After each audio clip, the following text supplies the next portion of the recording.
Said it once, I'll say it again. I don't care if it ends with me being shot in a gutter and bleeding out somewhere in the back streets of Bel Air. What I wouldn't give to have lived during this time. What I do means something. You thought this town needed you. It's bigger than you.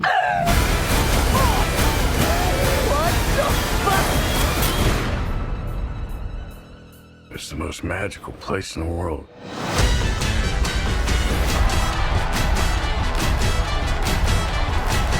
And today we have Babylon. So Babylon is one of 2022's 3-hour films. I'm pretty sure this one clocks in at 3 hours 10 minutes.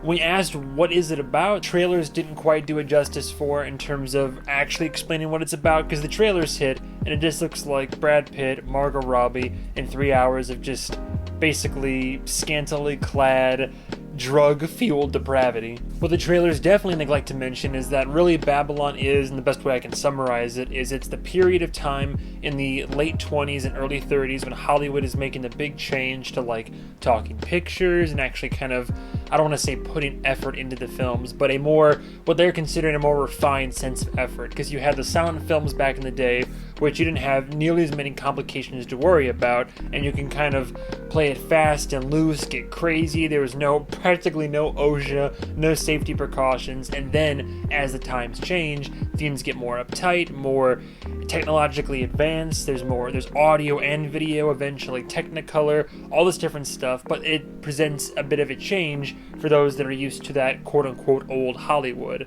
Ergo, the film's plot then goes off. In terms of cast, like I said, I mentioned a few of them. There's some of the big names that are household names that you don't really need me to get too much into. Big obvious ones like Brad Pitt, who I covered earlier this year. You have someone like Margot Robbie, who is quintessentially Harley Quinn at this point, and low-key, a little bit of that Joyzy comes out in this film as well. And what I actually like to see was, in one of the top billed cast, and arguably our actual lead of the film, is a gentleman by the name of Diego Calva.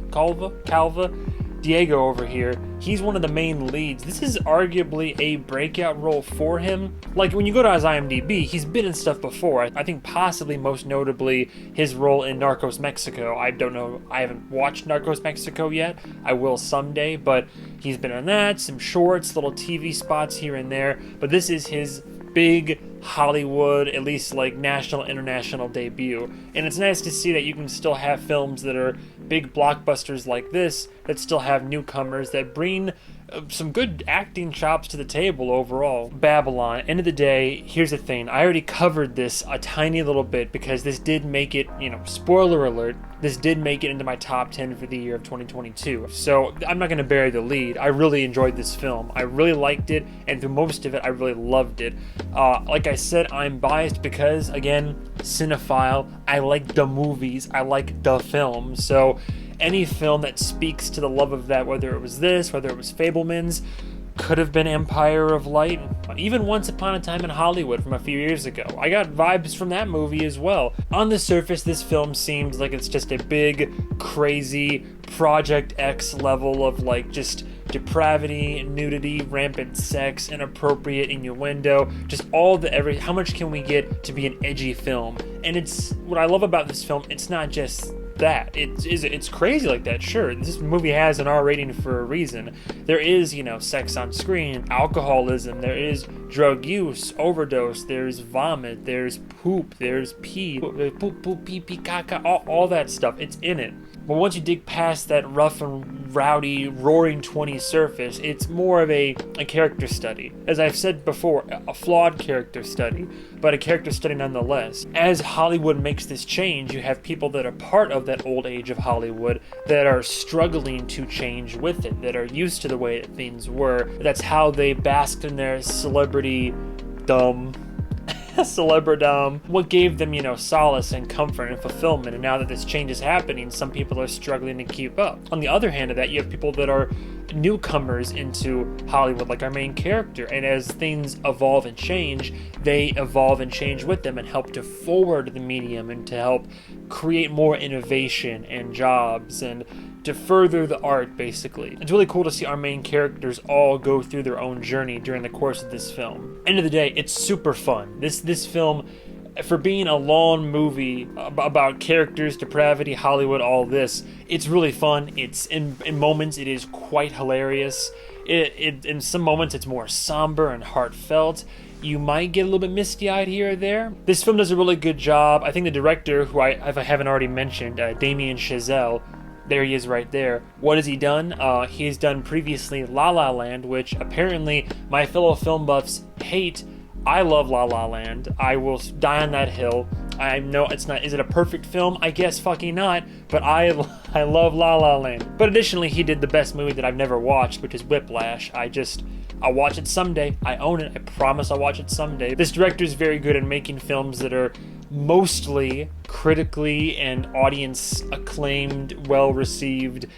I think he's really good at what he does. And it's exemplified in Babylon, because there are some scenes in this film where insanity is happening on screen. Just crazy stuff, all like an old Renaissance painting of just bodies and things happening, and you're never lost. The way this film is directed and shot as a tracking shots, by the way, tracking shots abound in this film. These are masterfully crafted as you weave in and out and things happen just so, where you never get lost. You can follow side character stuff, main character stuff, whatever's developing on frame, exiting off frame. Like, it all flows and is really well crafted. This is a very, very well crafted film, and that's due in no small part to the director, cinematographer, all that jazz. So it's a really well made film, in my opinion. Couple that with the fact that this film has a bopping soundtrack. This soundtrack is unironically fire. I mean, Voodoo Mama, I'm just blasting that as I'm driving through traffic on the way to work. Couple that again with all that I've already established. I'm just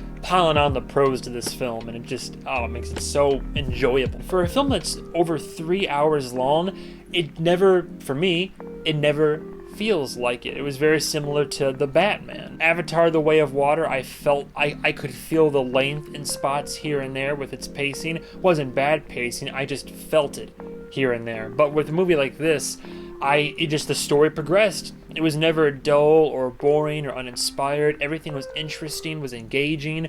I was just along for the ride, and 3 hours came and went like it was just an hour and a half, honestly. The only really note I have for the film is, and it's one that admittedly I went to go see it with some friends, and we all loved it except one friend who despised the film. And one of the arguments they made for it was that for a movie that's primarily about its main characters, they weren't really developed enough. And I partially agree. I think that all the characters, including our main character, are developed just enough to get by and for there to be some depth to them and characterization. But I do agree. I think if this film struggled anywhere, it struggles in the Steven Spielberg school of character writing and all that, which is that you have one or two characters that are really well fleshed out, and then the other main characters aren't as fleshed out and as developed. So I agree, especially when it comes to the character of Manny, played by Diego.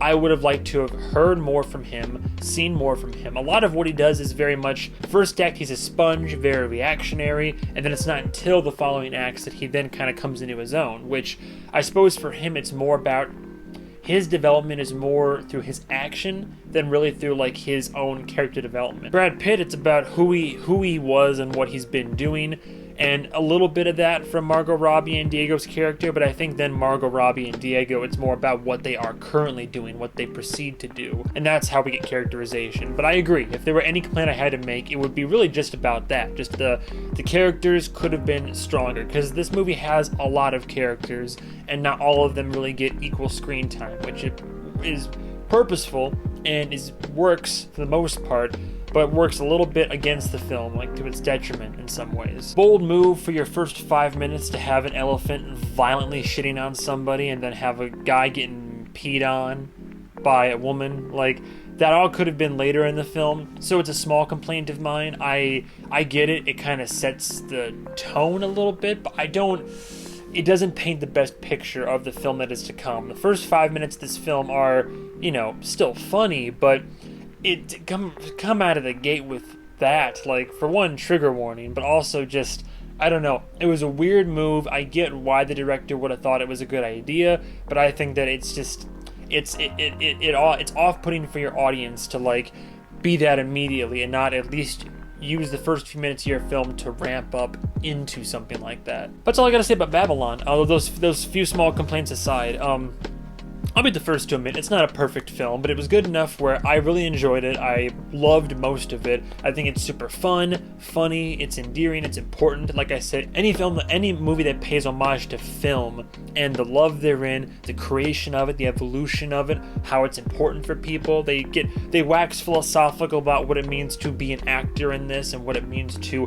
make films, and for people that go see these films. I can get into it for hours talking about it, but it was good enough where Babylon did make my top 10 for the year, and for that reason I would give it a very, very solid 4 out of 5. I would give it a solid 4 out of 5. It is on the precipice of near perfection, but it could use a little bit of work, a little bit of polishing, not enough to drag it down. I still think it's a great, fantastic movie. I didn't think I was going to like it this much, but I did, and I've seen it twice now in theater. Maybe if you don't care about film to the same level that I do, it might not hit the same way for you. If you don't like long movies, you might check out, I get it. If you don't like, depravity and violence and crude and crass behavior, you prudes, then sure, it might not be for you. But if you like what I like, but if you kind of agree with my taste in films, I'd say it's worth your time. But thank you guys and gals so much for watching, and stay tuned for the next episode of whatever movie I review. I'm gonna go on vacation now. I don't know how soon I'll get this up, but